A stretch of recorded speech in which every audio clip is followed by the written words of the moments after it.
Hi, this is the video for Daf Shevui, Masechet Megillah, chapter 1. We're finishing chapter 1. This is the video for Daf Yud Zayin. First of all, before I start the video, I want to apologize if I cough at all during the video. I've been sick for about a month now, getting better, but hopefully you won't hear me coughing too much.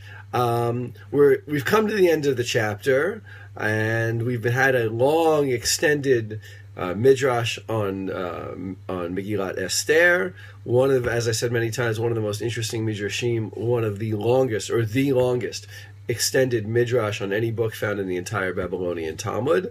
But the very end of it deals not with the Megillah, but deals with Yaakov. And there's a interesting lesson I just wanted to pick up on and sort of emphasize that comes at it starts at the very bottom of Tet Zayin Amud Bet. Amar Rabba Amar Rav Yitzchak Bar Shmuel Bar Marta Gadol Talmud Torah Yoter Mi Kibud Avaim. Talmud Torah is even greater than honoring your father and mother. And before I even talk a little bit about the Midrash, we should know that the rabbis took honoring one's parents very seriously. There's an extended sugya in Masechet Kiddushin about the financial obligations that a child has to one's parents.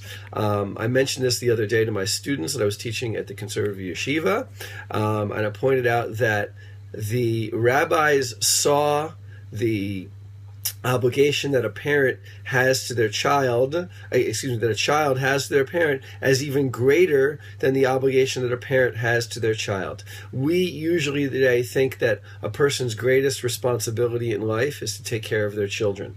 And while that's certainly true that it is a great responsibility to take care of your children, in the rabbinic mind, and probably in the Torah as well, the greatest responsibility that a person has in their life is to take care of their parents when they are old. And the rabbis have an extended sugya outlining and detailing all of the really financial responsibilities to feed, to clothe, to give drink, to give comfort to one's parents that a child has.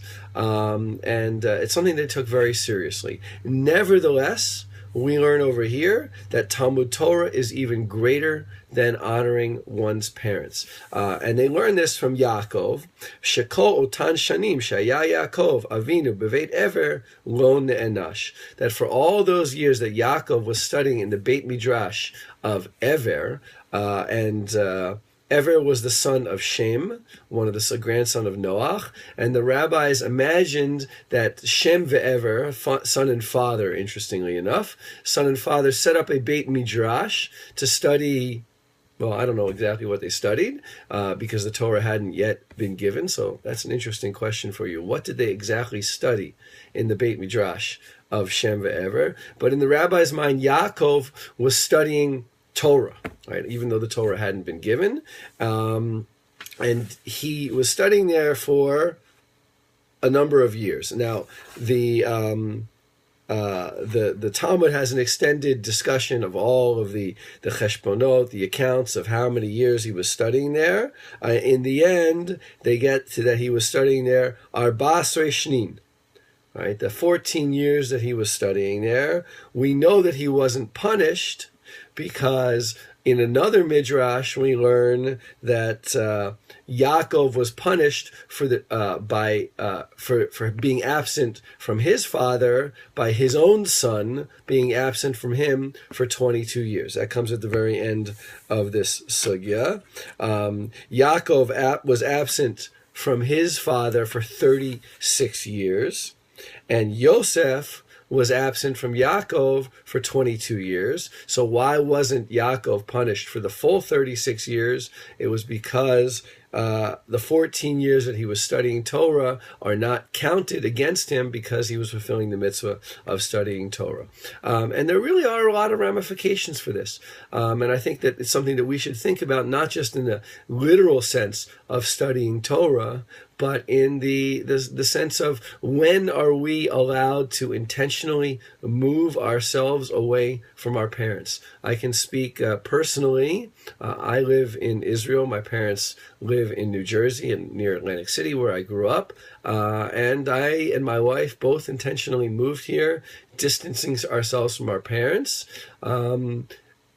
Because we believe that the value of moving to the land of Israel superseded the commitment that we had to be there for our parents. But that was not an easy decision, and it remains a very difficult decision. We are not there to help them when they need help. They're both, all four of our parents, thankfully, are still in good health. But we know that when the time comes and they need our help, we won't be there for them. And I think it's something that everybody has to face in their lives. When does the values of leading their own lives supersede the values of being there to help take care of their parents?